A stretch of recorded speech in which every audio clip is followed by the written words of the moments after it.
The man pins the girl against the wall, warning her not to even try to run away from him. Once she breaks it, she has no escape route. She denies it, addressing him by his title. He abruptly cuts off her confused excuses, ordering her to call him by his name.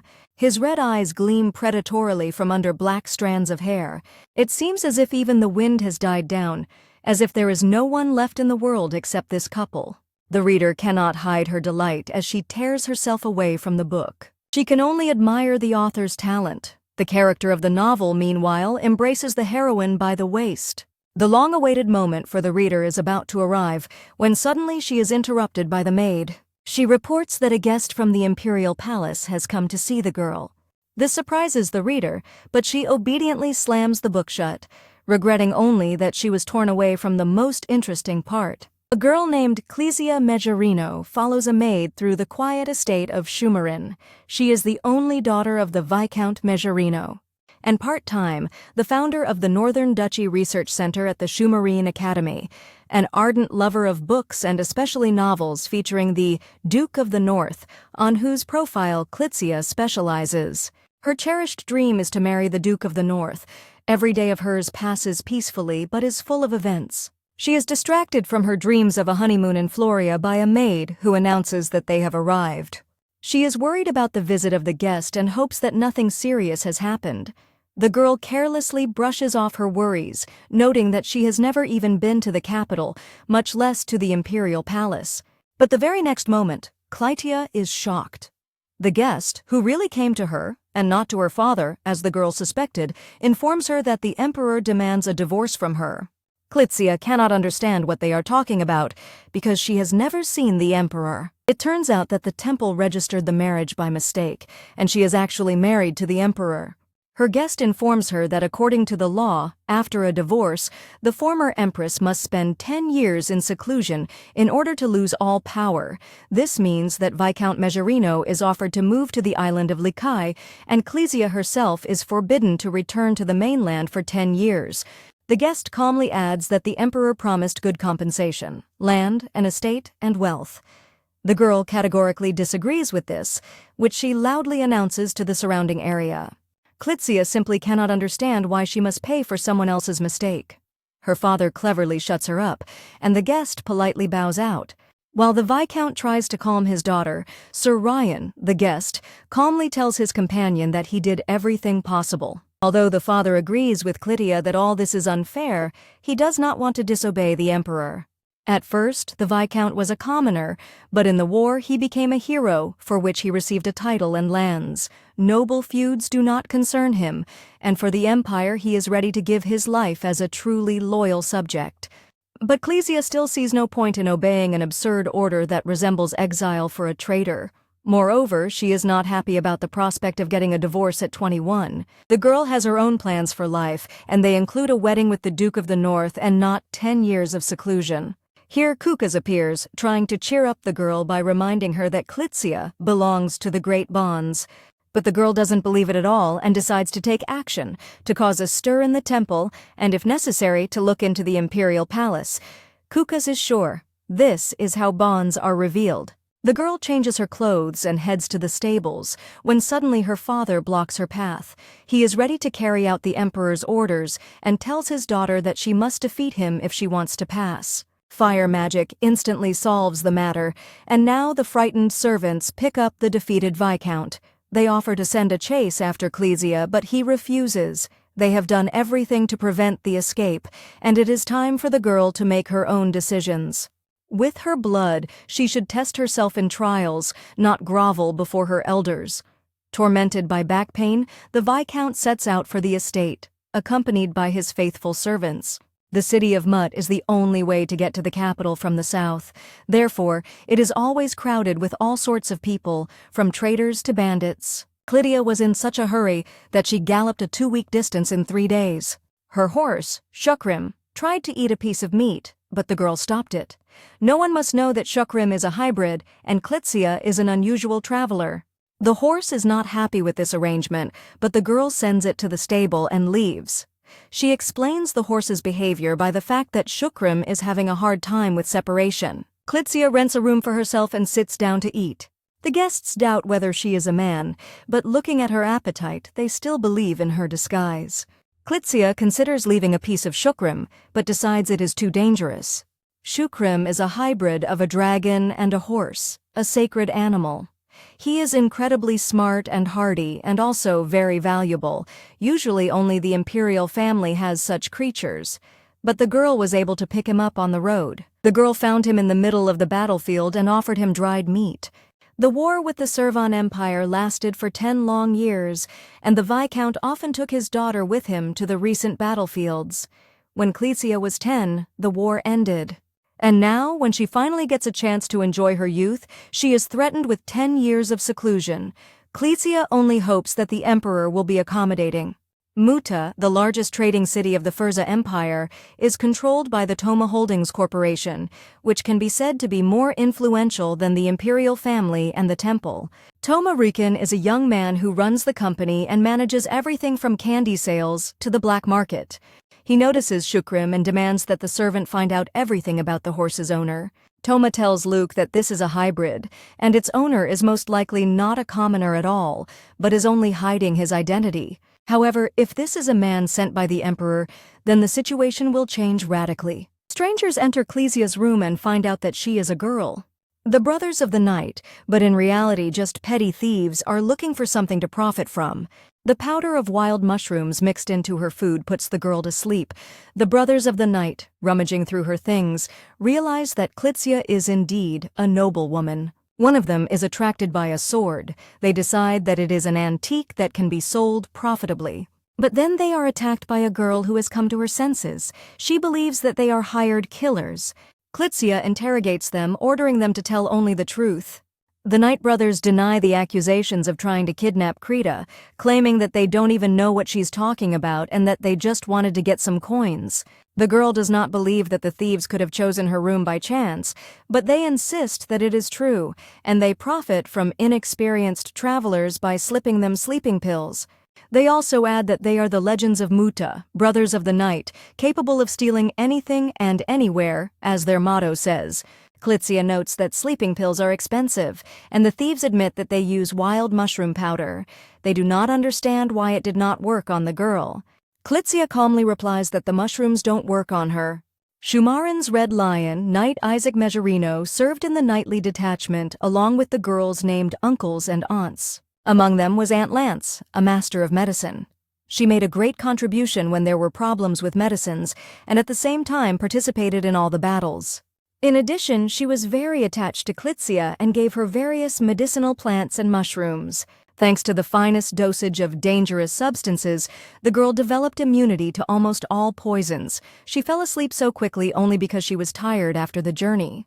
The thieves even doubt whether she is human, because Klitsia not only beat up 2 grown men, but poison does not affect her. When the girl notices that she must hand over the thieves to the city guard, they begin to beg her to let them go. They vow to stop stealing and explain that they are doing it out of necessity. They don't have enough money to pay for their seriously ill mother's medication. The girl is shocked, but then there is a knock on the door asking if everything is okay. Klitsia orders the thieves to leave, gives them money, warning them to spend it on medicine. She adds that this is their chance to end their thievery. The Night Brothers call her the Red Witch, immediately apologize and hurry to leave. They can't even believe that they managed to trick the girls so successfully, because they've never even seen their parents, but they thought they saw the Red Witch, so the Night Brothers are really thinking about putting an end to their thievery. Klitsia convinces the hotel employee that she was simply trying to kill the insect. She sits down tiredly on the bed, thinking that she gave in to emotion because she doesn't remember her mother at all. Turning around, Klitsia calmly asks if there is another lurking stranger in league with the thieves. He runs away silently. The girl reflects on the fact that the area seems to be lawless. Meanwhile, Luke reads a report on what he found out about the owner of the hybrid. Name, Sasha Lin, age, about 18 years old, was covered in dirt, but calmly paid with gold coins, ate greedily, but observed etiquette. Tom guesses that it is a young scion of the southern nobles, explaining that the horse was so exhausted as if it had been riding for 3 days without a break, which means that it must have come from the Southlands.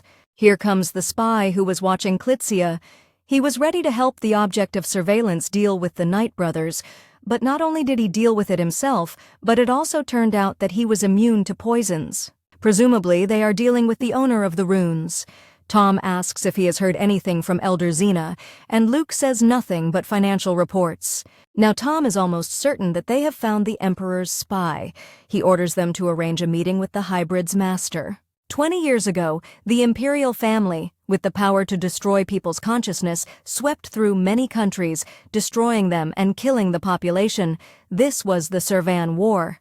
Knight Isaac Measurin, who fought for the Furzi Empire, recaptured the southern lands, earning him the title of Red Lion.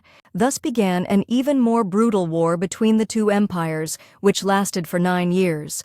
But the Battle of the Carrion Fields instantly turned the tide of events, thanks to one man. The 16-year-old crown prince of the Furza Empire personally beheaded members of the Servan imperial family. The young man's military and strategic genius ended the war and united 70% of the continent under his command. Now Jan Fursa is the youngest emperor, the ruler of the 5 great dynasties of the mainland. During his 10 years of rule, he stabilized the entire foreign policy situation. And now Jan Felixion de Furza, the 4th emperor of Furza, slammed the table demanding that he repeat what he had heard. It turns out he was married. Due to a temple error, the registration has been completed for 3 years now. The emperor demands that this omission be quickly and quietly corrected. But this is impossible. The marriage process is under the jurisdiction of the temple, and the imperial palace has no right to interfere in it. This is the first time such a situation has occurred. Within the palace walls, the emperor does not hide his true nature. He is a psychopath, a ruthless sadist. In a rage, he orders an immediate meeting with the high priest. The emperor's advisor, Count Owen Myrie, rushes to carry out the order. He prays that the temple will quickly fix everything. But the priest calmly states that this is impossible. The rule was introduced to prevent fraud within the imperial palace, and even the emperor cannot change its contents. Jan Furza reminds that this is a mistake of the temple, and it can be corrected by simply editing the documents. The priest notes that these are only his words, and according to the records, the registration was made and signed 3 years ago. The document can only be corrected in the first year. When this period expires, the records are blessed and sealed. Whatever the reason, the documents can no longer be changed. Moreover, because of such an important event, the record was blessed 3 times. The advisor tries to calm the emperor, who suggests inviting all the people involved to testify. The priest replies that his wife may be under pressure from him. The emperor, beside himself with rage, uses the rune. The advisor tries to reason with him. The high priest says that the laws should be applied to the emperor even more strictly than to ordinary people. He declares that the emperor's marriage will not be annulled. Jan Furza is ready to burn the temple and convert to another religion. He is outraged that the records were sealed without even warning him. Here the advisor recalls how several years ago the emperor ordered him to sort out the papers himself.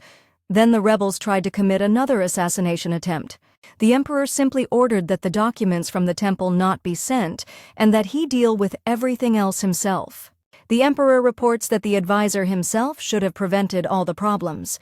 He notes that he tried his best to draw the emperor's attention to the documents. But his brother orders him to stop harassing Jan. He says that the emperor and his wife are not actually a married couple, which means that a way out will be found. Divorce seems the most reasonable option. The records will, of course, remain in the documents, but almost no one has access to them. The advisor says that the emperor's wife is Clesia Megerino, the daughter of a viscount. The emperor wonders if this is the same daughter.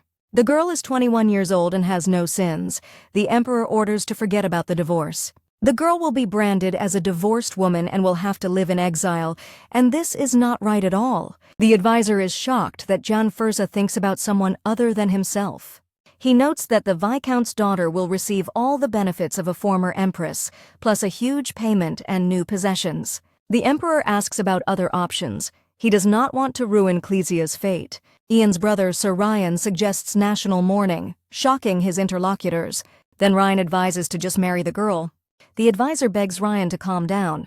The emperor slams the table and tells Ryan Bartier de Furza to come out with him. There are 2 types of magic in the Furza Empire. The first is the invocation of magic using mana stones or minerals, which work on the basis of complex calculations and rituals. The second is rune magic, which relies on the power accumulated in the body of the magician. It requires physiological characteristics and is not within everyone's power. A person must have a natural gift. Magic is common and used for routine tasks. It is available through mana stones. In the Furza Empire, there are people with incredible combat and magical skills, rune knights. The advisor watches the brothers duel sadly. The wind rune, or the power of the flow, is the most effective for combat. That is why Sir Ryan, like many other rune knights, chose it. In contrast, the ice rune, or frost power, is considered much less suitable for battle. Ryan warns his brother not to overdo it with the hand wind. Astonished by the powerful streams of energy from the training sword, he hurries to break the distance. Ryan gives up. The Emperor has control over all 5 runes, which is one of the reasons why he rules the great dynasties of the continent. He only asks for forgiveness for having too little time to raise his younger brother. He adds that Ryan should be glad he was gentle with him. The Emperor sends Ryan to personally inform Majorino of the divorce. He is indignant, reminding that he is the captain of the palace guard, and it is 2 weeks on horseback to Shumarin. The advisor tries to leave quietly and unnoticed. Ryan believes that the Emperor is too soft on Isaac Majorino. When the knight brazenly refused the position of commander of the troops, Jan simply granted him a noble title and personal estates. Ryan even thought he would have to put pressure on Majorino using this fact when he informed them of the divorce, but it was not necessary. He thinks that this is an ordinary backwater estate with an old knight and an ill-mannered daughter, and there is nothing to worry about. Sir Ryan Bartier de Furza is the only brother of the Emperor who renounced the life of a nobleman to become the ruler's swordsman. He rose through the ranks to become captain of the Emperor's elite palace guard. But he has no idea that an ill-mannered girl from the backwoods is capable of causing such a stir in the Empire. The clerk asks Luke's secretary Tom Rukin what his orders are regarding Sasha Lin. He notes that the boss said to do everything as naturally as possible. He asks if the assumption about the hybrid was confirmed. It turns out that the horse's owner only asked for water since he was leaving the next day. Since hybrids eat meat, it is easy to check the animal's species. Luke decides to take advantage of this. Klitzia is horrified by what Shukrim has done. Locals and the butcher are shocked by what the horse has done to the local shop. In addition, the hybrid eats meat before their eyes. Klitzia pounces on Shukrim, demanding an explanation. He tries to justify himself with terrible, uncontrollable hunger.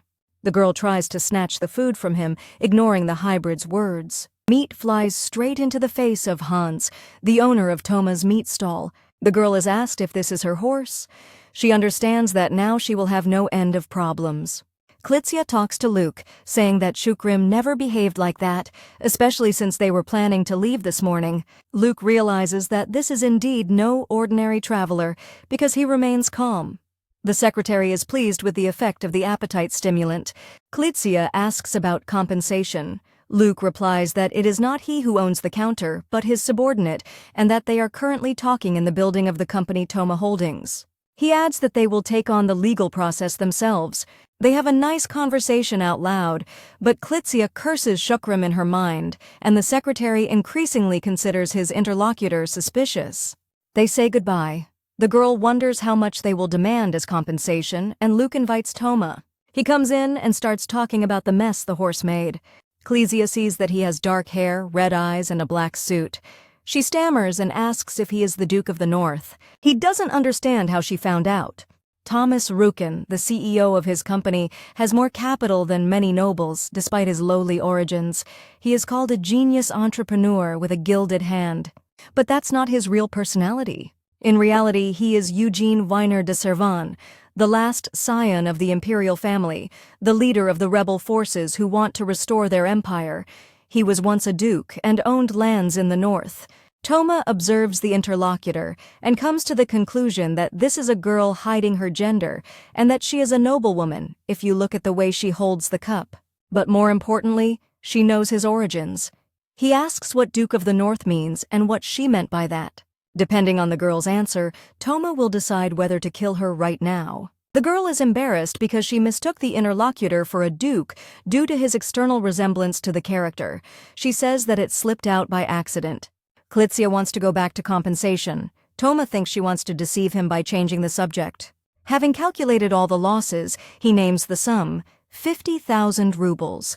Thomas adds that he is ready to cover 10% because of the carelessly equipped stable. Of course, the amount seems too big to Klitsia, but she decides that it is because of the prices in Muta and the resulting losses to the business. The problem is that if she withdraws money from the trust fund in her name, her father will find out where she is and come to town. Klitsia hopes that he will somehow work things out. Toma wonders why the girl continues to pretend to be a commoner, whether she wants to trick him or is really that stupid. It's hard for him to understand her. Klitsia says that she does not have that kind of money with her and asks permission to go and withdraw it from the Imperial Bank. Now Toma is sure that he is on the trail. He tells her that there is no bank in Muta and she will have to go to the capital, but to do this, she must leave a deposit. Toma suggests that Klitsia leave Shukram. She guesses that he realized that the horse was a hybrid because the horse ate meat. The girl is afraid that Toma will now find out that she is not a commoner. She remarks that she will not be able to reach the city without a horse. Toma says that he has business in the capital and they can go together. Klitsia agrees. Luke worries that this might be a trap. He reminds that the best way to understand another is to talk to him. The journey to the capital will take all day, and Toma will reveal the girl's secrets. Sitting in the carriage, the girl reflects that it is somehow wrong to behave in a friendly manner, considering that she is the culprit of the disorder. She decides to start with a small compliment and tells her stunned companion that he looks exactly like the Duke of the North. Toma tries to act naturally and observe her reactions. He notices that she is a simple businessman and knows nothing about the northern lands. The girl asks in amazement if he really knows nothing about the Duke. He thinks that she is waging a cunning psychological battle with him. Klitsia is ready to tell him everything about the Duke. Later, Eugene will regret it. The girl asks the first question. Who will he kill if his beloved slips in the hallway?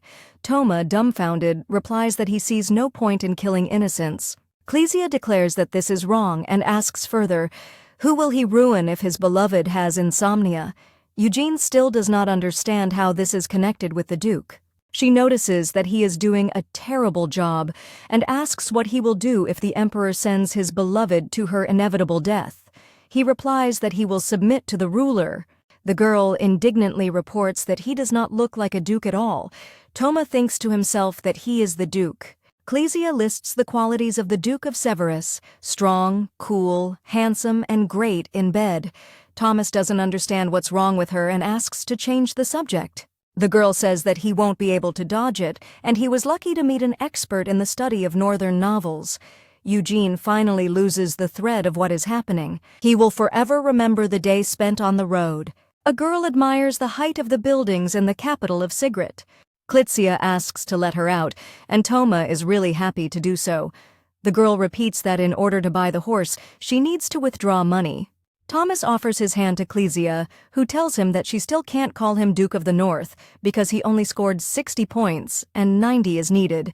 This doesn't bother him too much. The girl adds that she will allow herself to be kidnapped only after successfully passing the exam. She says goodbye, calling him Duke again. Luke is amazed that Eugene gave himself away and simply let the girl go. He offers to send a spy after her, but he refuses. Eugene was obsessed with avenging his homeland. Luke knows he cared about nothing else, but now the last member of the imperial family has fallen in love. Toma announces that they will head straight to the office. He was afraid that he would go crazy because the girl talked about the Northern Duke all night. Toma doesn't even know where such a fragile body gets so much energy from. He forces himself to distract himself from these thoughts and suddenly notices something. Klitsia realizes that she didn't even notice when her companion began to address her as a lady. She approaches the temple and demands an audience. In the end, she just needs to explain the situation and solve the problem. To her surprise, no one opens the door, although the church is supposed to receive parishioners around the clock. Finally, the priest looks out and says that there is a free food distribution in another building. The girl introduces herself, but he silently points her in the other direction. She leaves disappointed, and the high priest, looking out from behind the priest, asks him not to let her in again. He explains that she needs to meet someone else first. The priest feels a little embarrassed about his actions. Klitsia feels like she's dying of hunger because she forgot all about food during the trip. She decides to withdraw money, then check into a nice room, since she's been found out anyway, and return to the temple tomorrow, and if they don't let her in, break down the doors. To her misfortune, the bank was already closed and would not be open on the weekend. Klitsia goes to get free food, but the distribution has already ended. Now the girl regrets that she gave all the money to the thieves. She will have to somehow survive these 2 days even without Shukrim. At least Krita is with her. Then the girl notices that she is not there. Toma examines the sword left behind by the girl. Klitsia is angry, believing that the false Duke of the North deliberately fooled her with his appearance, although in fact he did not want this. The advisor tries to dissuade the emperor from walking around the capital, saying that they will find out. Jan Furza says he'll change, but Owen points out that he's too conspicuous and has bright hair. The guards will get in a lot of trouble for that. Miri advises the emperor to give an official tour of the capital and refrain from inspecting him. The emperor snaps that he doesn't want to bother. Clarence Logan, a member of the palace guard, tries to bring him to his senses. She offers him pills that change the color of his hair, but if the emperor uses the rune, their effect will disappear immediately. Jan is pleased with the effect, and even the advisor no longer argues. The emperor leaves the palace through the window, ordering not to alert the guards. Miri complains about Ian's temper, but Clarence points out that he should get used to it by now. Owen points out that he's never heard of such a pill, and Logan reminds her that she's not called a genius of modern medicine for nothing, although the drug was originally developed to combat hair loss, but it resulted in an unusual side effect. It's been 10 years since the war ended, and Furza is thriving, but another problem has emerged: the starving. The emperor is just approaching the food distribution site, angry at the officials who are doing nothing, although he has long ago issued a decree on state aid. Then someone calls out to him. Klitsia informs that the distribution is over for today, and we need to wait until tomorrow. Jan immediately understands that there is a woman in disguise in front of him. He feels her energy too. The girl has an advanced level fire rune, and there are barely 10 of them in the entire empire. He wants to find out who she is. Jan offers to work for him. Klitsia finds the stranger very attractive, although she thinks she has seen him somewhere. The girl understands that he is not a tramp at all. Klisia reminds herself that her type is a black-haired duke with red eyes, and in general bright hair and green eyes are signs of secondary heroes. Jan Furza adds that he will provide her with food. The girl immediately agrees, emphasizing that there must be meat on the menu. The emperor is surprised by her joy. He introduces himself as a private detective named Ray Wah. Klitsia again uses the name Sasha Lin. Jan sends the girl to follow a man who is allegedly suspected of cheating on his wife. While they are spying, the emperor takes a closer look at the girl. He notes the red hair of the owner of the fire rune and remembers someone. Klitsia thinks that their target has noticed them and jumps out from hiding. The criminal escapes and finds himself in a dead end. Suddenly he uses the wind rune and lures over the fence. Klisia picks up the emperor in her arms and in turn climbs over the obstacle. The confused John notices that she is an excellent employee. They continue the pursuit, and their target runs into the building.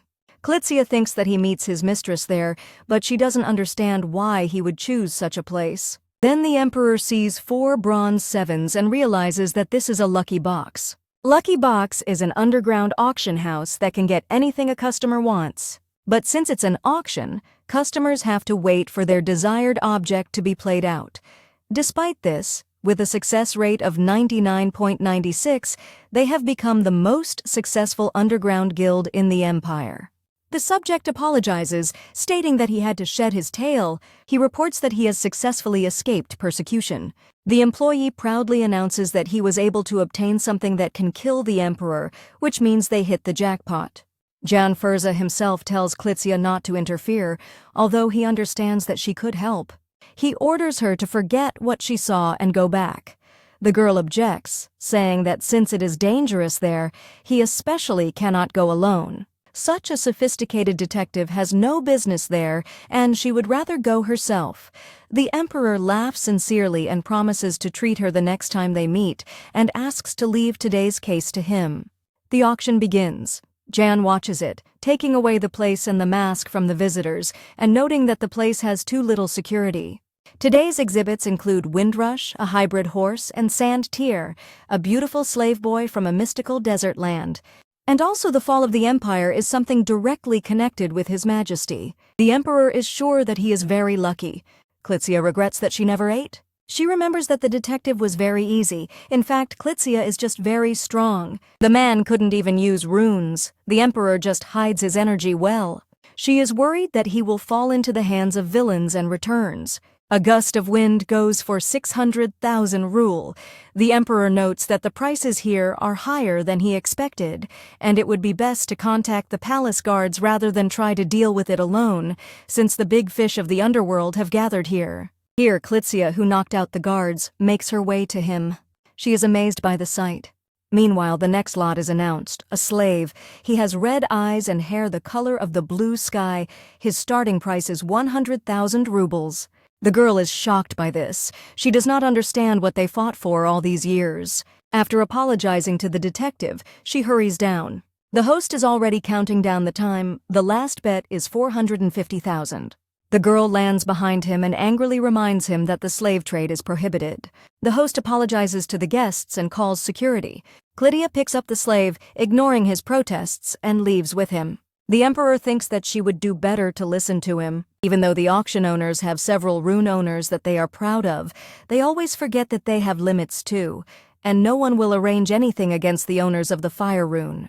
The auction building is shrouded in smoke. Klitsia admits that she thinks she overdid it. The boy demands to be released immediately. He says he will never forgive them for interfering in his affairs. Klitsia ruffles his hair, saying that he should have said thank you. Jan clarifies the measures. Both the boy and Klitsia are surprised. The emperor adds that there is no need to hide. He allows the people who appeared to leave with the boy. Klitsia asks who they are and what a myrrh is. The emperor replies that myrrh is another form of magic, somewhat reminiscent of runes. He advises to lie low because people from the auction house will be looking for them. The emperor leaves without even saying goodbye. Klitsia thinks he can still take care of himself and remembers that he never treated her. Meanwhile, the people tell the boy, who is addressed by Mr. Seta, that the operation was too dangerous and the Sultan will be very angry if he finds out. He is indignant that if those two had not interfered, everything would have gone according to plan. He would have joined the nobleman's family under the guise of a slave and found his brother. His men report that Emperor Firza himself was there, but they do not yet know how or why he hid his appearance. They recognized him by his energy. Seta decides it's time to go back then and suddenly realizes his pain has passed. He asks about the second person. They answer that they could only find out that it was a woman. Seta notices that the mayor has stabilized. People are rushing him. Seta remembers that the girl called herself Sasha and wonders when they will meet next. The emperor gives the officials a dressing down, despite the late night and the advisor's excuses. They respond that Ryan gave them permission to simply monitor the auction house and do nothing. The emperor asks where his brother is. The officials assume that he is at the scene of the crime. Ryan is relieved that no civilians were hurt and the rubble is mostly cleared.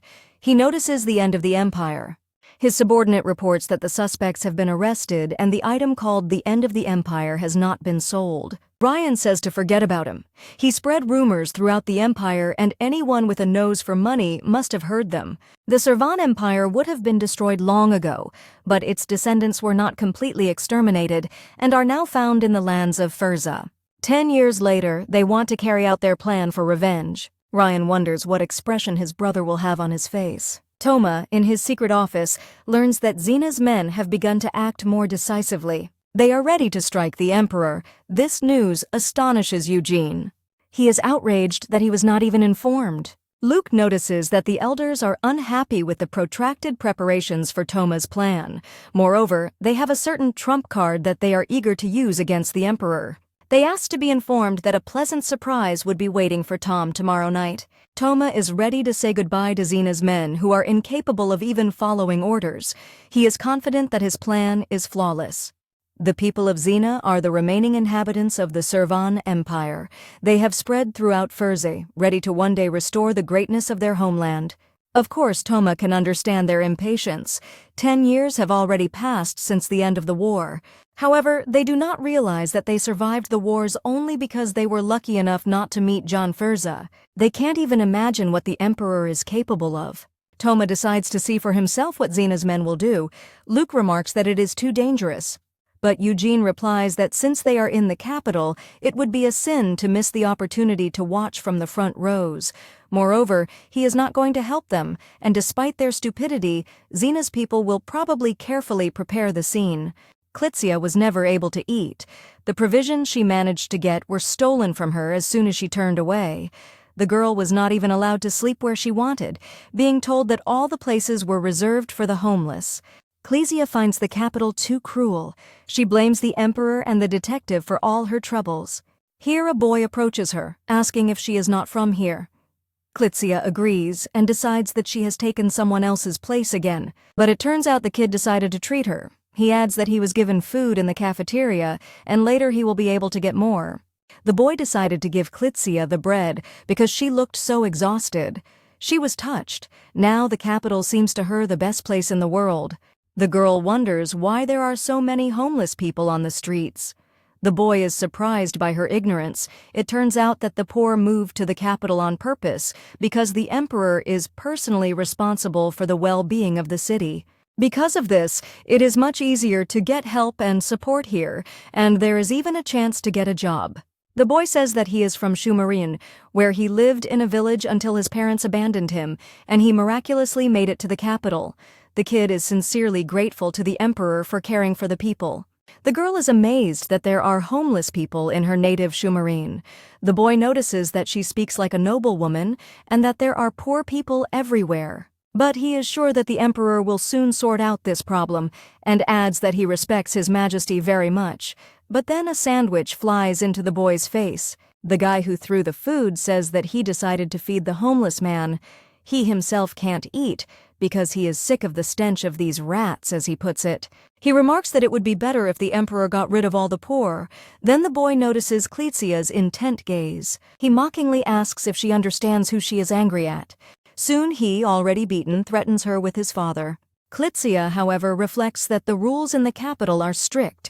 The guards immediately came running, although the girl only hit her once, and in her hometown, everything would have been decided by a handshake.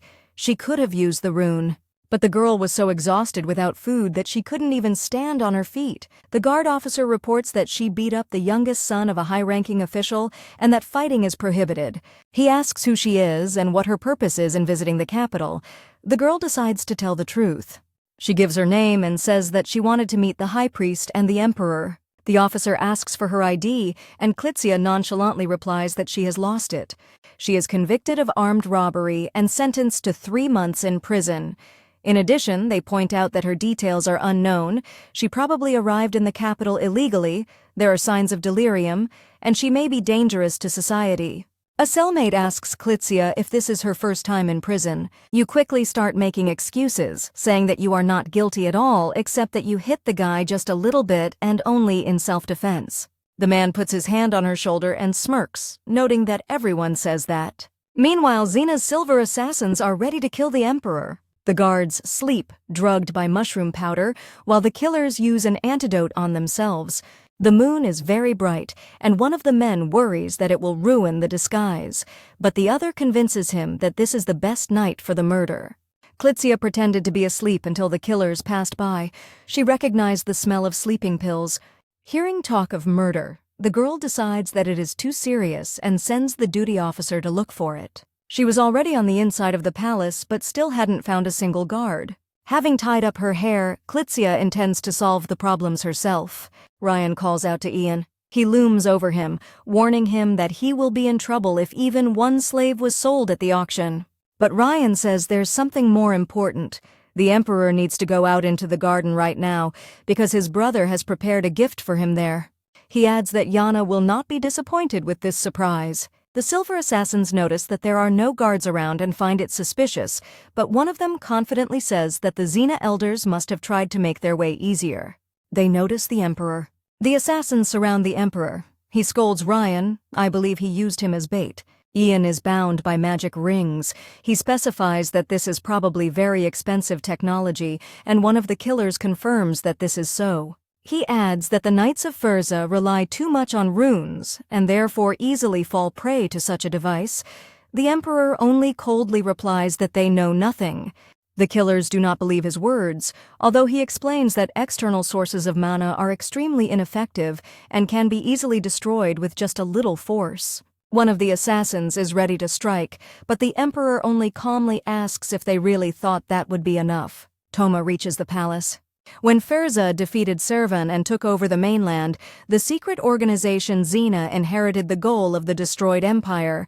Its people infiltrated the most diverse industries and did not disdain anything, as long as they collected money, bribes, black market, gambling, and they also trained professional killers. After 10 years of training, Xena's leaders had become impatient, crazed old men. But the organization remained the driving force behind revenge. Toma sincerely scolds the killers because they believe that Ryan would betray the Emperor, and in the Emperor you will not find a person more devoted to Jan. The Emperor deals with the conspirators without difficulty. He is even somewhat disappointed by their preparation. The guards who were ordered inside appear. They are amazed at what they see. Ian explains that it's a gift from Ryan. He adds that he didn't kill anyone, and that these are Xena's men again. Clarence is ready to beat the information out of them. Miri is glad that the garden was not damaged. The Emperor reminds her that this is his mother's favorite place. The advisor understands that if this were any other place, it would be corrupted. But here, Jan used only the water rune. However, it is incredibly difficult to control your energy so precisely, and the Emperor acted more precisely than a surgeon. In the entire Empire, he alone is capable of such a thing. Ian orders Clarence to bring Ryan immediately. Miri wonders where he might be, and the girl replies that he is probably hiding from the Emperor again. Ryan is extremely pleased with himself. He lured the killers out and literally handed them to the Emperor on a silver platter. Here he notices Klitzia. Ryan catches up with the girl and notes that she is not afraid at all. After asking for her number, he shows her where she needs to run to avoid being caught, and where the palace is, where she will definitely be caught. He adds that the girl does not want to be accused of a serious crime. Klitzia asks what is happening in the palace. Ryan replies that he cannot tell, and then the girl asks if the Emperor is okay. He, in turn, asks why this worries her. The girl notes that caring for the Emperor is everyone's duty. Then Ryan says that Ian is fine. The girl instantly disappears in the direction of the palace. Ryan decides that there is no need to worry too much about some runaway. Although it is rare to meet the owner of the fire rune and the stranger is not afraid of him, her speech resembles a soldier's, and Ryan cannot shake the feeling that they have met before. Then he realizes that it is Lady Klitzia.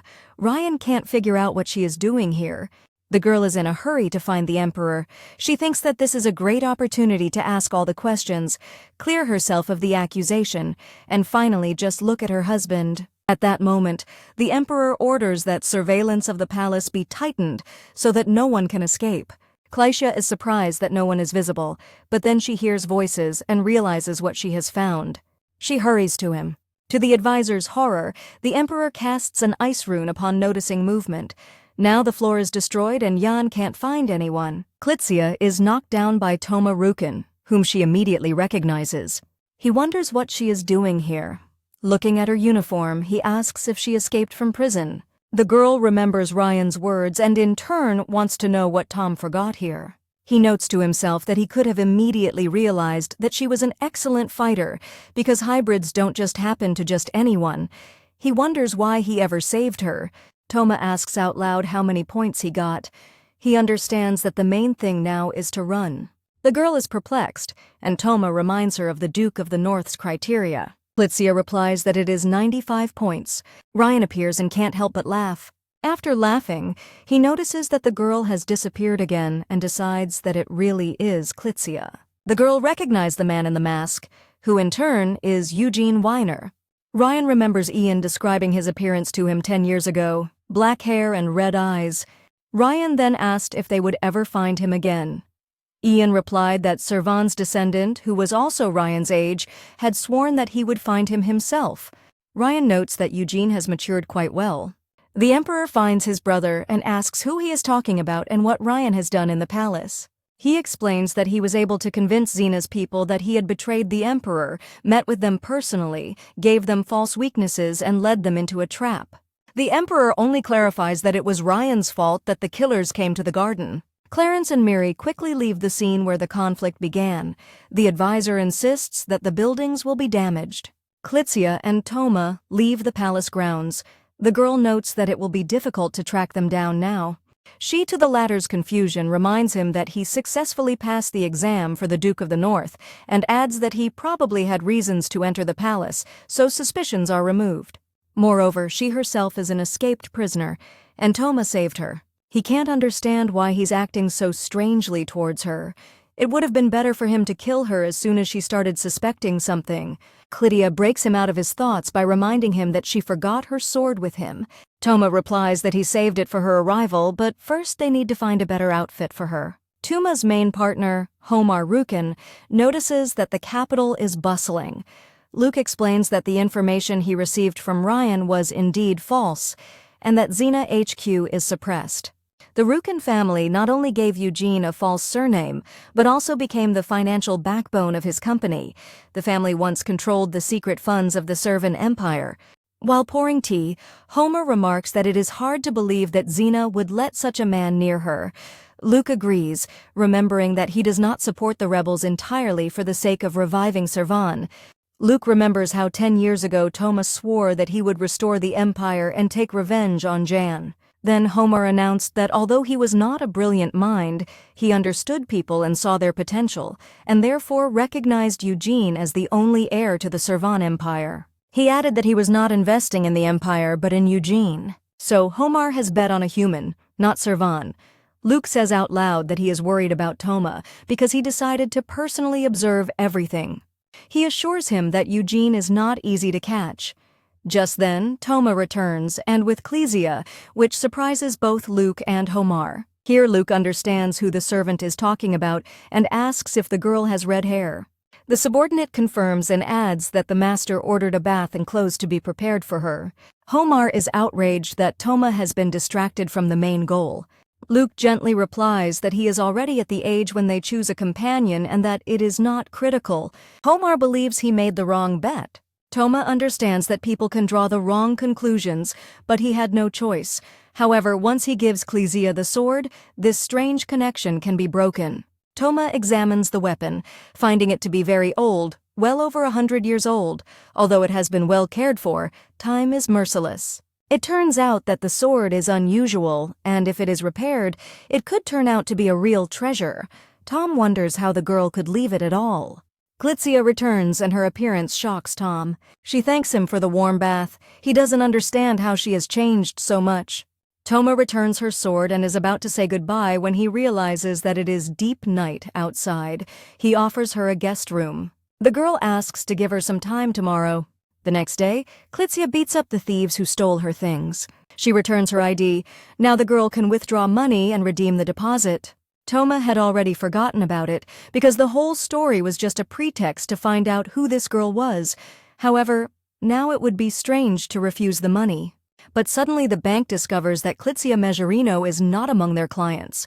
She shows her ID, but the employee only finds Isaac Mejerino. She is going to check other families. Toma finds all this even more suspicious. The employee is amazed by her find. The girl is listed as Clitzia Mejerino de Ferza. Everyone looks at her.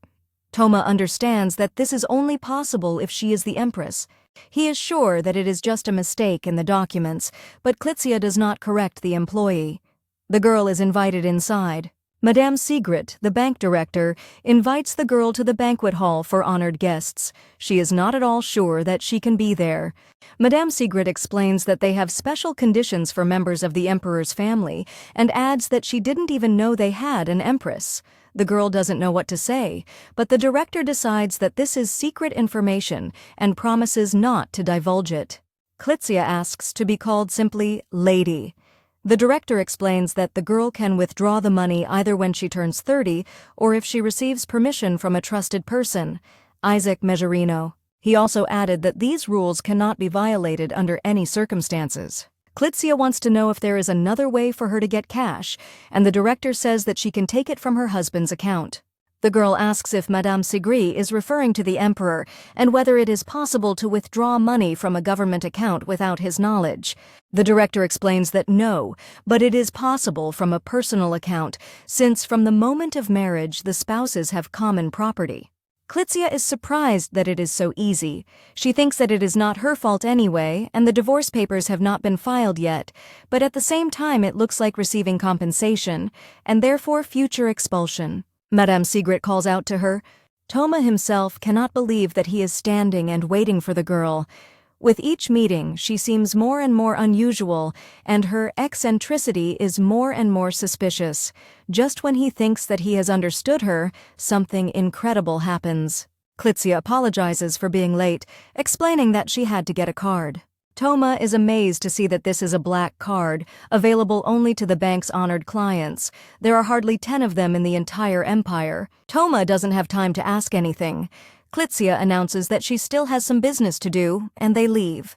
Madame Sigrid, hearing Klitsia call Tom the director, realizes that it is Toma Rukin himself. She is surprised that such important people have come to them, and at the same time. The emperor is furious again. The application is rejected. Miri explains that for several generations, there was not a single divorce in the imperial family. It turns out that the emperor and empress must be present in person to give their consent to the divorce. Only then is the certificate sealed in a magical artifact. The emperor orders Lady Klitsia to be brought. But then the ambassador of the Mejerino family appears, reporting that the Viscount's daughter has gone missing. The emperor, desperately scolding his subordinates, demands that the girl be found. Jan thinks that Klitsia is just making things more difficult. He doesn't care who her father is anymore. And then he realizes who Sasha Lin is. Red hair, 21 years old, fire magic that Isaac Mejerino used. It all fits. Ryan is asked what Klitsia looks like. After all, he was at the Mejerino estate. He describes the girl as having red hair, almond-shaped eyes, a round face, and a naive expression. Ryan adds an important clarification: prison uniform number 3358. The advisor asks to do without jokes. Ryan notes that he is speaking seriously. Miri replies to skip the part about the form. He insists that this is the pure truth. Ryan asks if Miri is willing to take responsibility if Ryan's words are confirmed, and he doesn't put them on record. The emperor wonders why the advisor has not yet left for the Mejerino estate. He says that he didn't have time to prepare because he received the order only a couple of hours ago. Besides, he still had business to attend to in the palace. The emperor, smiling wickedly, summons magic. The advisor immediately rushes to carry out the order. Ryan asks to join him. Miri sees no reason to refuse. The advisor urges his subordinates to speed up the production of leaflets. Ryan urges him on. Miri adds that she relies on Sir Hans and leaves. A moment later, he returns and demands to review and approve the invoices for the work in the training room. Cheese Hans passes the leaflets to another employee.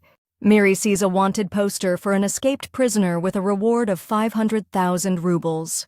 He sees the number, 3,358, and understands who it is. The same boy who treated Klitsia carries 2 loaves of bread, very pleased with it. Then someone grabs him. The baby remembers his offender.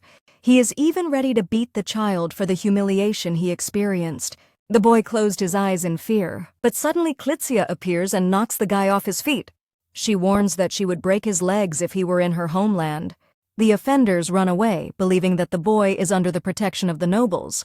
The child, confused, thanks Klitsia. She recalls how he shared bread with her. The boy is amazed to recognize her. Toma doesn't understand at all why he continues to follow Klitsia. The girl hands the child a wallet with money. She says that they will be more than enough to get to Shumarin. She also gives him a letter. With him, the boy will be allowed anywhere. The girl promises that when she returns, she will take him to work at the estate. The boy doesn't understand why she's doing this. The girl apologizes for sending him back to Shumarin, where the baby had a hard time. She explains that this is the only place where she can help him. Klitsia asks him to wait for her there. The boy says goodbye to her. The girl waves back at him happily. Toma asks if Klitsia knew this child before. She replies that she simply paid for the bread. Toma notices that despite her high-born position, the girl is very different from ordinary aristocrats. It's not often you find a noblewoman who is proficient in martial arts. She explains that since childhood she had often been to the front and, probably due to her irresponsibility, did not pay attention to class inequality. The title didn't allow her to understand the difficulties that ordinary people go through, but thanks to him, she can help them. Klitsia apologizes for talking too much. She adds that now she will definitely pay off the debt. Toma silently tries to comprehend everything he learned about the girl. She bears an imperial surname, has been at the front since childhood, owns a fire rune, escaped from prison, and even has a black card. He wonders how exactly she is connected to the Emperor. Toma understands that he doesn't want to let her go, but he doesn't know how to keep her. Klitsia reminds that it's time to go. He calls out to her. Toma reminds that he scored more than 90 points. She agrees, not understanding what he is getting at. Toma recalls how Klitsia herself said that he would not only bear the title of Duke of the North, but would also be able to kidnap her if he scored 90 points. He asks if her offer still stands. She flatly refuses. Toma reminds her that she herself gave permission. Klitsia asks what came over him. He admits that she has interested him. The girl asks if this happened after receiving the black card. Toma replies that this is not the case. He is afraid that they will stop communicating after the debt is paid off. The girl does not hide that this is the case. Toma says he wants to get to know her better, but there seems to be an insurmountable wall between them. He wonders if there is another way out. Klitsia goes to the bank. Toma doesn't understand her. Klitsia is 21 years old. She spent her entire childhood at the front, but then enjoyed the estate, graduated from the academy with honors, and read more than 100 novels about the Duke, of course, as part of her scientific work. The problem is that she has zero experience in real relationships. The girl scolds him, believing that he is trying to seduce her using his beauty. Toma thinks that she wanted it herself, and Klitsia is thinking of agreeing. But he decides that he won't let her go anyway, and the girl reminds him that she didn't come to the capital for the sake of an affair. Toma starts to speak, but Klitsia interrupts him, saying that she understands his feelings, but that he is busy now. A piece of paper flies into her face, and Toma can barely contain her laughter. The girl asks in confusion what this means. Toma reads from over her shoulder. He is no less amazed than the girl. This is an ad for Klitsia. It gives her description and states that she is wanted for several serious crimes. This is an urgent decree from the imperial family. The reward is 500,000 rubles. Ryan looks into Count Miri's carriage. Tom is in a really bad way. Ryan cheerfully remarks that the advisor should be stronger, who justifies himself by saying that they have been riding at high speed for a whole week. Ryan informs them that this is where their paths will diverge. Miri asks what business he has in Shamarin. He replies that he wants to check something. The advisor is surprised by this because he does not even remember when Ryan ever left the capital of his own free will. Miri dismisses these thoughts, deciding to return to the task. The Viscount said that he had been waiting for him. He adds that he is glad to welcome Miri and bursts into a coughing fit. Isaac apologizes, but the advisor replies that it's okay. Just as he begins to ask about the last time the Viscount saw his daughter, he begins to cough again. Isaac explains that he has been feeling worse since Klitsia disappeared. In fact, he is perfectly fine, he is just pretending. Miri doesn't understand what this circus is about, and the Viscount hopes that the advisor doesn't suspect anything. The advisor asks out loud whether Mezzarino has any idea where, or at least in what direction, Klitsia went. He replies that the girl ran away in the middle of the night and he doesn't know anything. The advisor announces that according to the 12th point of the law, the relatives of the imperial family must contribute in every way to their protection. This means that the Viscount is obliged to use all resources to find Klitsia. The Viscount replies that he lives only with his daughter, and his servants are unlikely to be able to conduct a search. The advisor objects to him. He reminds that Isaac has the Order of the Knights of the Red Lion at his disposal. He jumps up, saying that his order was disbanded after the war. Miri suggests that the Viscount has the right to reconvene it. Isaac thinks this is not the case, but the advisor insists. He emphasizes that Klitsia is the Emperor's wife, albeit only because of an error in the document. Miri adds that she hopes for the Viscount's help, and that the palace itself will provide the necessary resources. The Viscount replies that he will do everything as soon as he recovers. The advisor, listening to Isaac's lamentations, thinks about how angry the Emperor will be. He falls. Everyone immediately starts to fuss. Miri replies that he is simply tired from the journey, and the Viscount will still have to obey the Emperor's decree. Azik immediately starts complaining about his heart, and the advisor reports that his vision is darkening. It remains to be seen which of them will prevail. The guards inform the residents of the capital about the search for Clydia, calling on them to immediately notify if they suddenly see the girl. They even grab the wrong woman. Toma allows a little rest. Clydia curses Rhine. Toma asks if she is talking about the Emperor's brother, and the girl agrees. Eugene asks if Clydia has a place to hide.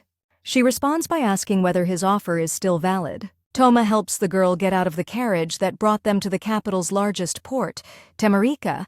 The girl doesn't understand why everything turned out this way. She notices Luke's intense gaze. He thinks that the girl who has captured Toma's heart is a fugitive. He just explains to Clydia that they will sail on a ship. She knows that all she can do is trust Toma. Clydia asks whether they must sail across the sea and whether he has any shelters in the capital. He explains that he would then have to turn to third parties, who could easily be tempted by the reward and hand over Clydia. Thomas adds that even now they could be followed, and it would be better to hurry. The girl asks if he has a ship and where they are going. To her surprise, Toma replies that they will cross the ocean on his ship. She looks at the boat doubtfully. Toma shows her his ship with a smile. Clydia is amazed. The ship is equipped with a powerful magical engine. There are hundreds of cabins and plenty of entertainment. This is a cruise liner of a company called Tabo Sonic. She still can't believe her eyes. Toma emphasizes that this flight is just for her. Although the girl tried not to show it, she had been very depressed in recent days. She is very brave and has a huge willpower that helped her move forward. But difficulties still rained down on her. But once she boarded the ship, she felt that she could finally rest. All these events could have exhausted anyone, but now Clydia can breathe deeply. Toma asks what she is doing, and she remarks that this is every girl's dream. She asks if he is afraid of sacrificing his reputation, since the capital will certainly notice the ship's sudden departure. Toma suggests discussing everything at the table. He helps her sit down, and a multitude of waiters quickly set the table. Toma explains that they are not in any danger now. The liner is on an exclusive route regulated by the Furtz Empire. Laying out a map, he explains that they are sailing to a popular spot among his company's clients. They are heading to the Duchy of Floria. The girl asks again, and Toma adds that this place is the only one that has at least a little autonomy. Clydia recalls that the newspaper wrote that everyone should visit this place. Floria is a popular tourist destination and #1 for honeymoons. Toma confirms that this is the same Floria. He asks who Clydia really is. Toma adds that if he helps the deposed empress, then he will definitely get a lot of problems. Clydia decides that there is no point in hiding any longer, especially since Toma has helped her so much. He mentally hurries her. She begins her story. Floria is an island located south of the mainland of Ashi with a mild climate, emerald waves, and coral islands. It is not for nothing that people call it paradise on earth. Clydia throws down her shoes and tells Toma that the newspapers were right. The sand here really is like silk. He mentally notes that she now calls him Duke. Toma warns that running barefoot is dangerous. The girl replies that she has strong feet and bumps into someone. The guy Clydia bumped into offers her his hand. Before her is the 12th Prince of Floria, Andrew Familier de Floria. She bows, but he says that formalities can be omitted. Toma greets him, and the prince greets him joyfully, calling him brother. Thomas explains that they have a business relationship. Andrew decides that Clydia is Eugene's companion. The prince puts a flower in her hair. He remarks that golden hibiscus would go perfectly with her fiery red hair. The prince adds that he is glad to welcome her to Floria and that her vacation will be unforgettable. Tom doesn't like that Andrew always behaves like that with girls. He consoles himself with the fact that Clydia likes the image of the Duke of Severus. To his amazement, he notices that the girl is looking at the prince with admiration and even asks what he meant by an unforgettable vacation. He suggests visiting the night market, and Clydia asks if he will come with them. Toma calls out to her, saying that it is time to go to the dwelling. He offers to pick out a more suitable outfit for her for this place. The prince notes that he didn't expect this. Andrew breaks into the Rukin mansion. Toma thinks that less than half an hour has passed since they parted. The prince asks where Clydia is, and he replies that she went shopping. She likes to put together outfits, so it will take some time. Andrew regrets it because he still wanted to admire Clydia. Toma gloomily asks if the prince came only for this. He hastens to note that although times have changed, he does not dare to lay claim to the girl of His Majesty Servan. Toma replies that she is not his woman at all, and the prince promises not to interfere in their affairs. He adds that he heard that there was a commotion in the palace and asks if Toma was behind it. He remains silent. Andrew notes that he doesn't care much because he wants to remain neutral. The prince doesn't want Floria to become a victim of imperial intrigue. At the Megerino estate, the Viscount asks if the counselor would like to finish this surrealism. He replies that he can barely understand the speech. In his mind, the Viscount is angry. Miri has been lying in bed for several weeks and has not moved. On the contrary, Tom feels good. He feels comfortable and he is ready to spend his whole life like this. Then a maid bursts into the room with a letter. It turns out that Clitzia was put on the wanted list. It is also reported that she was seen at night in the port with a suspicious man. All that is known is that they boarded a liner of the Toma Holdings Company. The advisor jumps up, saying that it is his fault, and he is immediately returning to the capital. The Viscount announces that although he did not want to interfere, but since someone has picked on his daughter, he too is leaving for the capital. At that time, Ryan heads to Shumarin Academy. He decides to find the missing details. Initially, he underestimated the girl, but it turned out that she is somehow connected with Eugene Servan, and there is also some connection between her father and Jan. The best way to find out something is to do your own research. Cornelia Amber, professor of mathematics and president of the Northern Duchy Research Center, enters the office. Ryan says it's nice to meet you. There were only 2 lines written about Clitzia in the documents. She is a graduate of the architecture department of the Shumarin Academy and the founder of the community. The goals, as well as the decoding of the name of the community, are unknown. It seems to be just a group of interests. But is it so? Ryan begins to introduce himself. Cornelia interrupts him, saying that personality is not as important as passion and interest in scientific research. Freedom of scientific thought is a fundamental right of all citizens of the Empire, and the power of the Emperor cannot suppress it. Ryan can't understand what's going on. Cornelia continues by saying that she can't just reveal information about the community's activities and members, and that she must first know the purpose. He decides that this is clearly not an ordinary organization, and replies that his goal, like theirs, is research. He adds that he is interested in the same topics as them, and that there are no better communities in the Empire. Cornelia replies that he should take a basic knowledge test then. Ryan confidently agrees. Even the best minds of the Capital Academy recognized him as a genius, so he has nothing to worry about. The professor starts the timer and asks Ryan to choose the right color combination. Ryan is confused. It seems to him that this is some kind of code. However, he must name one combination, even if at random. He doesn't have time to answer because time is running out. Cornelia announces that the test has been failed. Ryan asks if that's a fair question, but she walks away silently. Cornelia Ember submitted a thesis on interpretive geometry at age 11 and proved Kertma's theorem at age 14. At 17, she was recognized as a genius and awarded the status of scientist.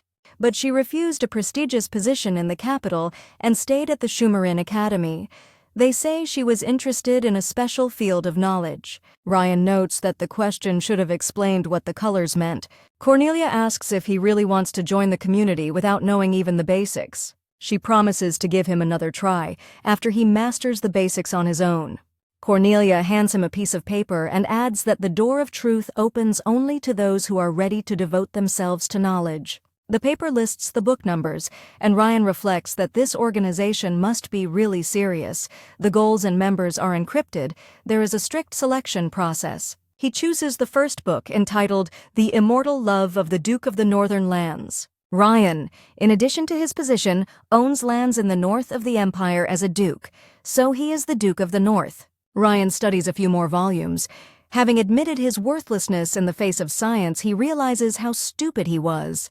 He decides that Clitzia chose Eugene because of his long-standing title. Ryan is determined to assert his right as the true Duke of the North. He still has much to learn. The Emperor wonders why Ryan went with Miri. While one Duke of the North was revealing the importance of his Itul, another was following Clitzia through the night market of Floria. She is delighted with both the place and her new dress. The girl offers to pick out a suit for him, but he refuses. She quickly hurries to another place and calls Tom. He decides that a little childishness won't hurt. They find themselves in a puppet theater. Today's story is about Ashi the dragon. Long ago, when the lands were inhabited by monsters, the dragon decided to help defenseless people. Together with his friend Kukas, they created a safe land. And as a sign of love for the human race, they gave a sign of promise, a flower that fulfills wishes. Clesia notes that the history of the campaign is on the version of the Furtz Empire. Toma explains that this is because Floria is also part of the continent, like his country. The girl asks him what country he is. He quickly replies that he grew up in a poor region, and in general, the show is already over. Clitzia notes that in Floria's version the sign of promise is a flower, while in Furtz's empire it is a sword. Toma doesn't understand how he could have almost given himself away. He convinced himself day and night that Eugene didn't exist, and that he was Toma Rukin. Clesia hears some noise, and Eugene explains that this is a martial arts competition. Magic is forbidden, only pure physical strength. The one who is outside the arena loses. Ruben, who wins, calls out the opponents. Thomas notices that the girl is no longer there. Clesia enters the arena. Ruben mockingly says that this is no place for games, and the girl advises him to shut up. The fight begins, and Ruben can't even touch the girl, and she doesn't try very hard. Clitzia is glad to have the opportunity to let off steam, but she doesn't plan to finish quickly, not wanting to disappoint the audience. The people goad Ruben and he uses the wind rune, but Clesia avoids this attack too. But then Toma enters the arena, knocking Ruben off his feet with one blow. He coldly asks if the use of runes is prohibited. The judge agrees and adds that anyone who enters the circle becomes a participant in the battle. Now the competition is between Clesia and Toma. Meanwhile, Cornelia informs Ryan that he is the first person to score a perfect score on the entrance exam. He thinks that it wasn't that difficult, you just had to learn a huge amount of literature. Cornelia explains that the CISG aims to collect and comprehensively study thematic literature. Ryan asks to know about the Great Purge. Amber is upset that he doesn't know such simple things. She calls one of the students. She answers that the Great Purge is an event that took place in the 3rd year of John Furza's reign. The emperor ascended the throne at 16, immediately after the end of the war with Servan. The nobility was greatly outraged by this fact. This led to assassination attempts on the emperor. This led to the stripping of 6 dukes and 11 marquises of their noble titles. This was the Great Purge, so called because after it there were no titles left in the empire above count. Ryan asks if there were any exceptions. The girl replies that the title was retained by a Duke of House Lequenois, loyal to the emperor, and also the Duke of the House of Bartier, who bears the same surname of Ferza. Ryan asks who is the head of the Bartier house. The student replies that he is the emperor's younger brother. He asks what lands belong to the Duke. The girl names the northeastern borders of the empire, including the Zeri Range. Ryan notes that if that's the case, then it turns out he is the Duke of the North, whom they have been looking for so many years. Cornelia says that this is not quite true. The student declares that the Duke must have black hair. He says that in fact it is him. The girl argues, noting that he has blue eyes, not red, and his character is not at all like the Duke's. Cornelia orders this circus to end and tells Ryan to sit down. She announces the schedule of the annual CISG seminar. Attendance is mandatory, especially for newcomers, whose membership may be revoked if they do not attend. Ryan asks if this day is dedicated to the founding of the empire. Cornelia says that it is, and it is a long-standing tradition. He is amazed, realizing that he will not be able to leave the palace on such an important day. Cornelia adds that the seminar will be held in the main hall on the 4th floor. Ryan has a moment of inspiration and asks permission to ask one more question. Meanwhile, in Muta, the groom watches Shukram greedily eat the meat. He is still amazed. Of course, the horse was at first confused when Clitzia left him, but 3 meals a day and no work convinced him that he was in heaven. The girl's debt continues to grow. Here they bring another horse. A group of travelers has arrived. The horses recognize each other. Alexander, the new horse, asks why Shukram is not with Clitzia. He answers that it just happened that way. Suddenly, Shukram realizes that if Alexander is here, then the Viscount is too. He just comes in and calls out to the hybrid. The advisor and Isaac made it to the city safely, although Miri urgently needed a rest at the hotel, since they had covered a 2-week distance in one. The Viscount asks the groom where they got shukrim from. He replies that it was left as collateral. Isaac learns that his daughter owes 50,000 rubles. The groom adds that the debt also includes the cost of maintenance. The Viscount can only guess why Klitsia left shukrim and what she is doing. He says that he will not do anything, because it is his daughter's responsibility. To Shukrim's horror, Isaac is going to pay off their debt by offering to send him to work in the mine. The horse asks Alexander to stop the owner. He replies that this is impossible because only those with dragon blood in their veins can talk to hybrids. Klitsia, meanwhile, is very happy to have the opportunity to fight with Toma. He offers to play along, although he admits that he is not used to giving in. Toma decides not to lose his vigilance because the girl is very strong, and if he is careless, he will regret it. He decides not to fight at full strength, but not to give up easily. The referee commands to begin. Toma realizes that Klitsia is about to kick him and grabs her leg. He asks her not to throw her leg up too high, otherwise her dress will ride up. The girl strikes because Toma is open. He falls and the spectators laugh, noticing that he lasted even less than Reuben. Already in the port of Floria, Klitsia asks Toma if he is too upset about the defeat. She goes on to say that she hit him when he was distracted, but he replies that it is his own fault for losing his vigilance. Toma asks what she plans to do next. Klitsia replies that she is thinking of returning to the capital because the problems will not solve themselves. Suddenly, she sees a pirate flag. Toma explains that they are allowed to be here because Floria remains neutral. Klitsia already imagines the ruler of the seas, keeping his love for his only one. She asks to go to them. Toma doesn't object, but it turns out that they are refugees. After the war, many lost their homes and are now forced to live on ships. The pirate flag is to make sure that real pirates don't get mad at them, and the ruler of Floria supplies the refugees with supplies. Klitsia does not understand how this can be, since the emperor granted citizenship to all the surviving people of Servan. One of the men asks if she is a noblewoman and explains that the emperor does not have the resources to help everyone. Some benefit and some lose everything, especially since people have nothing else to do, because their homeland has been captured. The girl remembers talking to a boy on the street, and Toma thinks that this is reality. Jan Furza only creates the image of a noble hero, but in reality, he is not like that at all. Klitsia recalls that the emperor personally declared that all people from the captured lands were now subjects of Furza, and that all citizens of the empire had the right to a safe life. The man notes that he simply could not say anything else. Klitsia asks Toma to sell her the liner. Toma says that while it will be a good home for the refugees, the ship is an important part of the company and is worth 20 million rubles. The girl, taking out a card, promises to pay immediately. Both Toma and the man are shocked by this. The contract is concluded, and the liner becomes the property of Klitsia. She tells the refugees that this is now their home and the emperor's little one. The ship is renamed Jan Furza. Eugene thought of objecting. He didn't like the embezzlement of the emperor's personal account, and the pirate flag that had migrated to the new ship, and the new name, and the fact that Jan Furza was called the king of the pirates. But now he can legally bring charges against the emperor, and it would be a sin to miss such an opportunity. Lord Roberts bursts into the office in panic, looking for Miri. They explain to him that he went on a business trip to Shumarin, and ask what happened.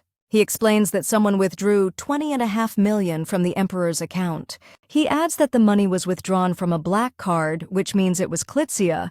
As luck would have it, the emperor has an audience that day and is in a bad mood. The servants understand that if he finds out about the expenses now, he will simply kill them. Clarence asks what happened to them. They notice that she is in a good mood.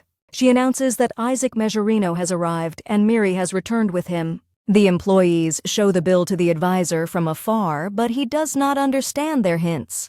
Isaac received his rank and title after valiant service in the war. Only he and his daughter remained in the Mejerino family.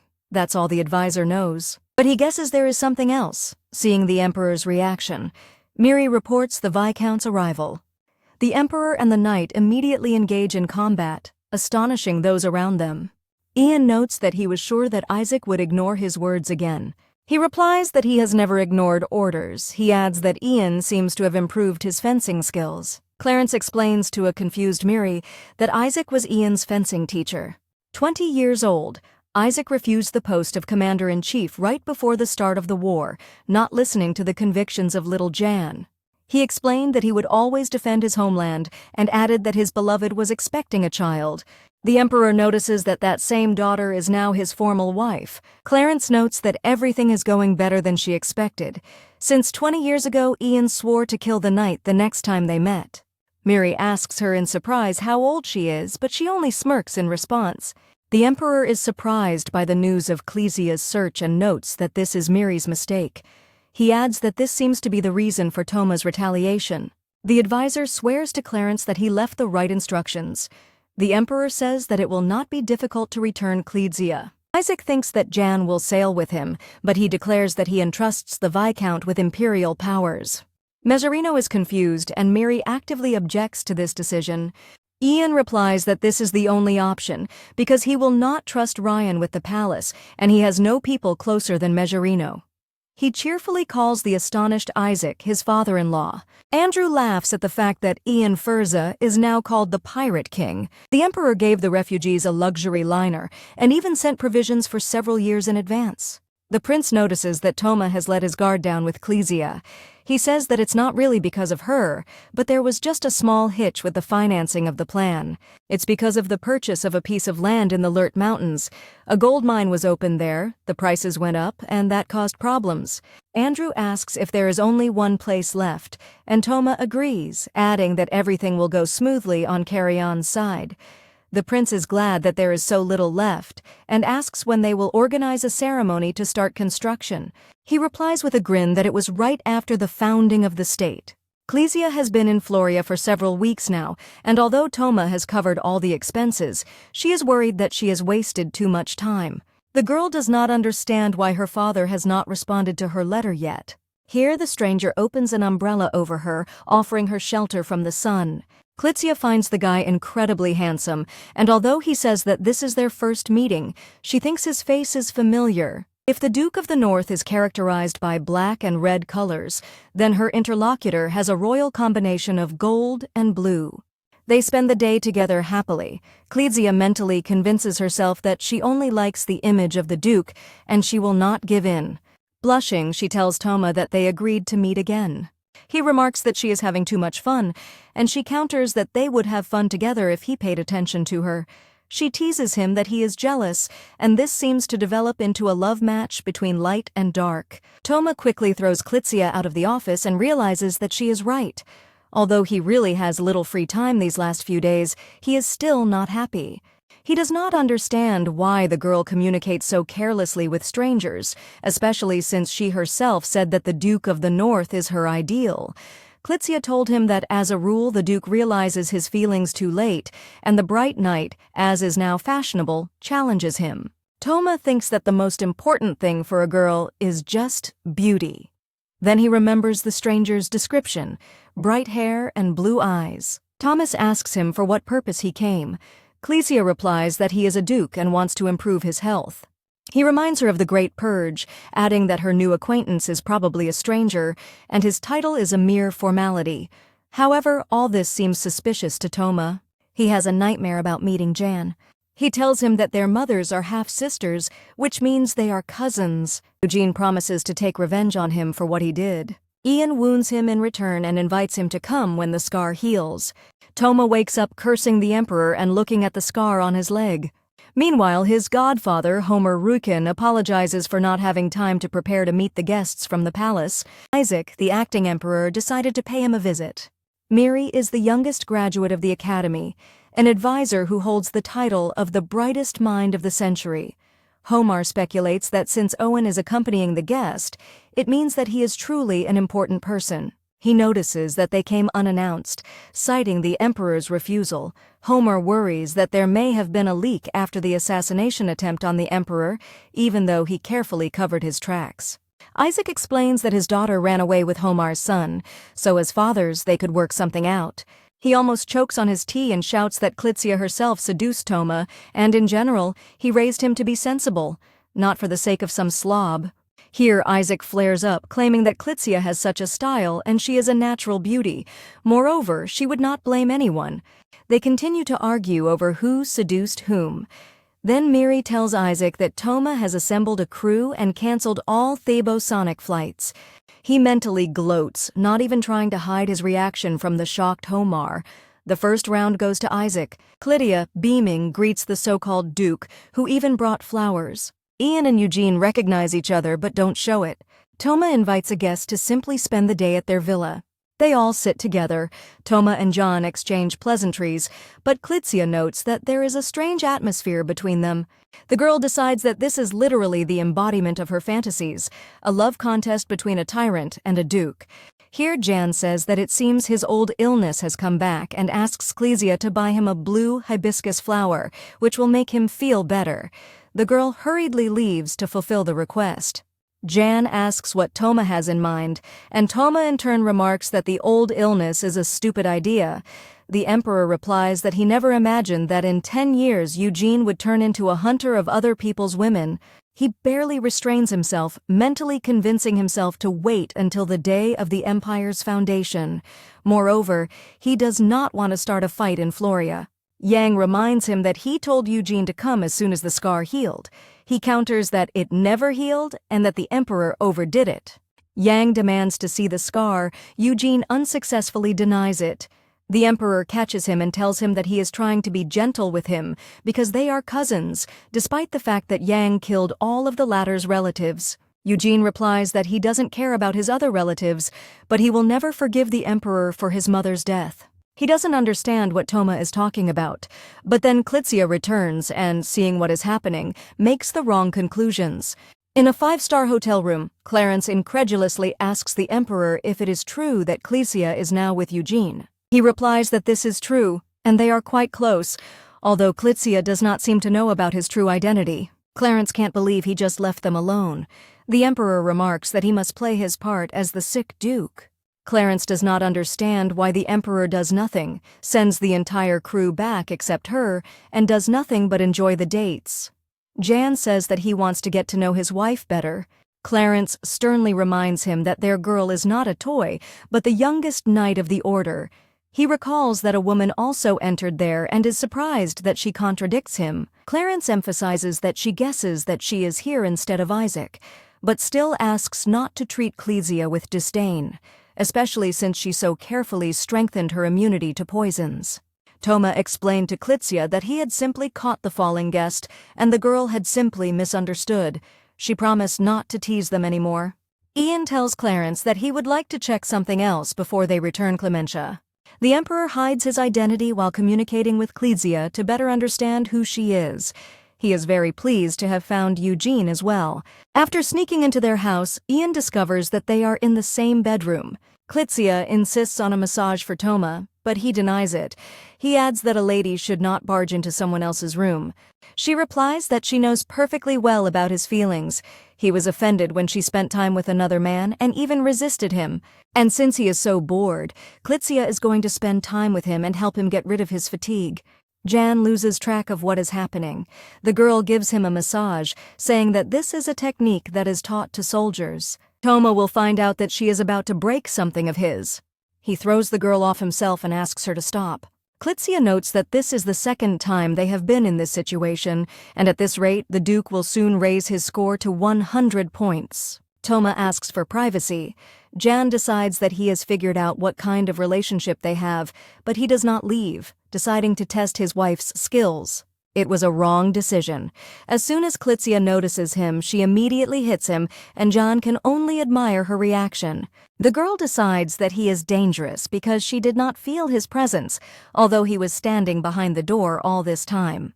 Her warrior instinct tells her that she is facing a serious opponent. The girl uses an advanced fire rune. Yana is amazed that she wants it in the building. Toma is surprised by the magic. The Emperor understands that he could dodge or counterattack, but that would cause problems with entering Floria because of Andrew. He decides to use the finger technique. The girl doesn't understand what he's doing. Then Toma runs out to help her. He sees her lying on the floor. Clydia apologizes for letting her attacker get away. He can't believe that someone broke in. Clydia realizes with horror that she can't use magic. Toma explains to the girl that she was cast under a spell called Rune Maras. By drawing a star in the air, the attacker blocked the flow of runic energy and protected himself from the attack. Over time, the energy will recover on its own. Toma adds that she needs to go to bed and gets up, calling her milady. The girl asks how long he will call her that. They are already friends, and now Toma can call her by her first name. He forces himself to pull himself together and begins to find out the identity of the attacker. This spell, which has not been used for 100 years, requires the use of 5 elements at once. In the entire empire, there is only one person capable of this, Jan Furza. Toma decides that, having checked the situation earlier, he decided to leave a warning. Eugene pulls himself together. The plan will not change, and the Emperor will die before the end of the year. In the morning, Jan himself appears. Toma openly asks why he came again if he visited them only that night. He replies that he is confused and that he and Klizia have an agreement. Just as Toma begins to explain that she is not feeling well, the girl herself appears. He doesn't understand when she managed to feel better and notices that the girl has changed her clothes. Jan praises her appearance. Toma is about to leave, but the Emperor suggests that they spend time together. He has something to say to Klizia, and Toma needs to hear it too. As they sit in the restaurant, Eugene wonders what the Emperor is going to talk about. He asks Clement if she knows about Eugene Weiner. She replies that of course he was one of Servan's princes and the Emperor let him go. Her father was very angry about this. John asks if she is talking about Isaac Mejerino. Klizia continues, saying that she does not understand why the Servan Empire started a war at all, and that both the princes and their emperor are birds of a feather. It is high time to catch Eugene and punish him. Jan bursts out laughing at Toma's reaction. Klizia asks if her interlocutor is from Furza, and upon learning that he is, she apologizes for mistakenly calling him Duke. He tells her not to worry about it, but she reminds him of the Great Purge. She adds that their emperor can be a real psycho, and her father always turned pale at the mere mention of his name. Klizia explains that it is because of him that she cannot return, although he is a wise ruler, but there are various rumors, for example, that he slaughtered a whole bunch of nobles right in the throne room. Jan replies that it is true that the emperor simply did not want to leave traitors alive. He says that compared to the massacre at the Carrion Fields, this is nothing. Jan asks if Klizia knows that her father is in the capital. The girl is surprised that they know each other. He adds that they know each other well, and that he himself is part of an imperial family. He suggests that they return to the capital together. Toma starts to object, but then decides not to interfere. After all, he is just the girl's companion, not her protector. Toma advises her to return. He himself still needs to stay to resolve matters. The girl says that she will have to come back someday anyway. Jan urges her, seeing no reason to hesitate. He adds that the girl's things will be delivered, and it's time for her to return. Klizia didn't expect everything to go so awry. She didn't even say goodbye to Toma properly. The girl asks Jan to wait and calls out to the Duke of the North, thanking him for his help and promising to repay him as soon as he arrives in Mutu. He in turn says goodbye to her. They leave. Toma watches them silently. They set off on the super-fast ship Hermes. It is equipped with a magical engine of the highest power and is able to cover in 3 hours the distance that other ships would spend a week to cover. It is the fastest ship of the Empire. Klizia is truly delighted. Jan asks if she likes it, and she says yes. She adds that she has never been on such a fast boat. After clarifying that this is indeed his ship, Klizia remarks that he is a lucky man. He has both money and beauty. He replies that he has a good income and influence. Klizia thinks that such phrases are usually disgusting, but her companion is truly impressive. Jan says that he could also influence her problems with the imperial family. Toma looks at the sailing ship. He decides that he did the right thing and shouldn't get worked up. Here someone calls him by his real name. He asks how he dares to address him like that. He adds that his long life has taught his interlocutor nothing. Having barely survived the Xena catastrophe, he immediately came to him. The man asks if Eugene will really turn his back on Xena. Toma accuses them of destroying the organization. The man notices that Eugene is still determined to carry out his plan. He reminds that Jan Furza has just left Floria. He cries out that it's all over and lunges at Toma. The man adds that the Emperor will never return to the continent, and Eugene will finally understand that he truly serves the Servan Empire. Klitsia and Jan notice that one of the devices is burning too brightly. He realizes that he has let down his guard. The Emperor realizes that the engine block is overloaded and will soon explode. He knows that he made a mistake by not checking everything more thoroughly, but he still considers this attempt pathetic. He will not be rid of it so easily. At the same time as Klitsia, they use runes, deciding to destroy the block. Activated runes cannot be cancelled. Two advanced runes collide and cause an explosion. Before Clarence's eyes, the ship is being torn apart. Jan pulls Klitsia to shore. Just before the terrible explosion, the Emperor created a protective barrier and distorted the shockwave using the wind rune. It was then that Klitsia realized who was in front of her. The girl quickly swims away from the Emperor, deciding that if she is caught, she will be charged. Jan orders her to stop, threatening her with the death penalty. Already on the shore, they sit in silence. Feeling awkward, Klitsia hurries to light a fire. Jan tells her to relax. The girl suggests exploring the surroundings, but the Emperor replies that it is pointless because they seem to be on a desert island. Ryan successfully completed his work at the academy and returned to the capital. He was met with a real commotion. Here he is met by Isaac and Miri. The advisor quickly brings Ryan up to speed. Miri confirms that the Emperor has gone after Klitsia, adding that all business must be completed before he returns, and they are counting on Ryan's help. Using the rune, he quickly runs away. Jan is convinced that there are no other islands around and there are no means of communication. Klitsia happily announces that she has found breakfast. She is about to start cooking, but Jan objects, and the girl releases the snake. The girl clarifies that if they have to stay on the island forever, the Emperor replies that then they will spend their whole lives together. Klitsia decides that she has fallen into the genre of imprisonment, but then discards this thought. Although she seems strange to Ian, he admires her survival skills and decides that Isaac taught her everything. Here they notice a ship and think that luck has smiled upon them. A pirate flag flies over the ship, and its crew announces that before them is the ship of John Furza, following the precepts of the great pirate King John and providing support without any conditions. The Emperor is about to use the rune. He is furious that some band of pirates dared to appropriate his name. Klitsia quickly intervenes, saying that there are no pirates there at all but refugees, and that she bought the ship with the Emperor's money and handed it over to them. Jan doesn't understand anything, and Klitsia explains how it all happened. She says that she remembered about the compensation and therefore used the money. The Emperor notes that these are not her funds yet and why spend them on unfamiliar refugees. The girl replies that she understands that it is impossible to help everyone, but this way there will at least be a little less hungry and wandering people in the world. She adds that she is sure that Jan wanted this too. Klitsia falls to her knees, begging not to be executed. Jan replies that even though the girl is a real magnet for trouble, he still wants to get her. Klitsia asks again, amazed. But then one of the ship's crew reports that he is already approaching. The Emperor tells Klitsia that it is his turn. The girl is most surprised by the fact that he called her by name. In front of the amazed pirates, Chen carries Klitsia across the water using the wind rune. The ship's crew guesses who is in front of them. Jan remarks that he can be considered their captain. The sailors are sure that the Pirate King himself, together with the heroine, came down to them from heaven, deciding to visit his people. One of the pirates hurries the others to bring something.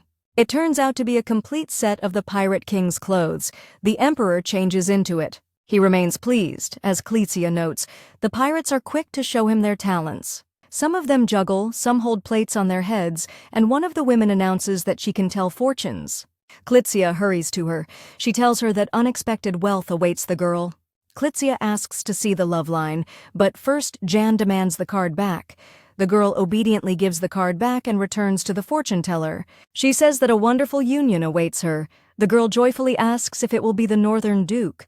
But then the woman adds that the moment of happiness will be followed by loss. She asks why the thread of Klitsia's life is connected to someone who is no longer alive. The girl does not understand what this means. Will she really marry a dead man? The fortune teller is going to look at the Emperor's lines, but Klitsia asks to try with her again. She explains that the future is unchangeable, and that everyone's connections and lives depend on the great wheel of fate. The girl remembers that she has heard something similar before. Jan refuses, saying that he does not recognize fortune-telling. Such a name insults a woman. The Emperor sends a letter by seagull. He notes that there are about 2 hours left to the base in the Bourbon Strait. The sailors reply that they have changed course as he ordered. Ian, calling himself the Pirate King, orders everyone to gather on deck. He gives everyone instructions. Clitzia notes that he doesn't seem to be planning to return the ship. One of the girls asks if Clitzia is hot and calls her a heroine. The embarrassed girl asks not to call her that, but her interlocutor replies that thanks to her she has found peace. Clitzia says that she simply persuaded the Emperor, but the girl insists that she was the one who started it. She considers them both great benefactors. Jan announces that the crew has been quietly using his protection all this time, and if that were all it took, it would be a humanitarian mission. But they dared to call themselves pirates. They try to justify themselves somehow, but Jan interrupts them, noting that such a large ship calmly sails in their waters and even honors him as the king of pirates. He has only one order. At Bourbon Base, Admiral Wilson Nile is stunned to read the Emperor's personal order, delivered by Seagull. He does not understand why Yang would demand such a thing. He, meanwhile, reports that now the crew under his leadership will become real pirates. The special episodes feature different characters, the first of which is Cornelia, who was recognized as a genius at 17. Once she confiscated a novel from a student who was reading it during a lecture. The professor decided to read it herself. This is how she became the society's first advisor. The second episode tells of the time Count Miri spent at the Megerino estate. A maid offered him a book. It turned out to be a novel called The Northern Duke and the Collar, a rare copy, first edition and uncensored. The advisor indignantly rejected the reading material, demanding that his book be brought to him. He immersed himself in the study of the imperial code with pleasure, thinking that everyone thought it was strange. The third episode is about Ryan. He asks Cornelia what would happen if the Duke of the North and the Emperor fell in love with the same girl with red hair and golden eyes. The professor states that this is impossible, because if the hero has black hair and golden eyes, then the heroine must be a blonde.